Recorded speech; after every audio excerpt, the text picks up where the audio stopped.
Hi అండి. ఇవి only కాయల్ type టమాటాలు అండి. ఇది ఇడ్లీకని నేను చట్నీలా చేద్దామని ఇవన్నీ కట్ చేశాను. ఇందులో కొంచెం కొత్తిమీర వేసాను ముందు. ఇగో కొత్తిమీర మొత్తము కొత్తిమీర వేగింది.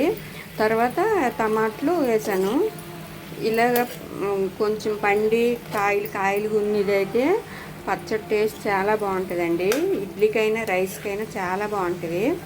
అందుగురిండే నేను ఇలా చేస్తున్నా. ఇడ్లీ చేస్తానని ఇలా టమాటాలు పచ్చివే, అంటే మరీ పండలేదు మరీ కాయలు కాదు. చూడండి ఈ టైప్లో ఉండాలి. ఇదైతే పచ్చడి చేస్తే టేస్ట్ చాలా బాగుంటుంది. ఇవి బాగా వేగాలండి, వాటర్ ఏమి వేయకన్నా వేగాలి.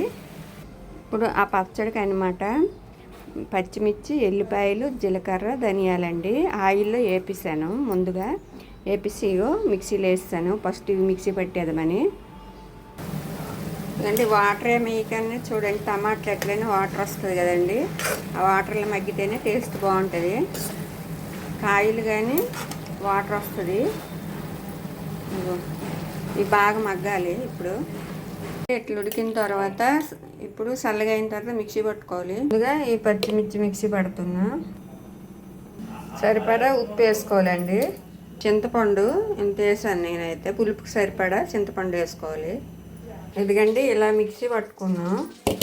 ఇప్పుడు ఇది ఇదిగండి పోపు వేస్తాను. ఇప్పుడు ఇదండి పోపు వేస్తాను. పచ్చడి ఇది ఇడ్లీకి ఇంకా దోశకి రైస్ కూడా చాలా బాగుంటుందండి.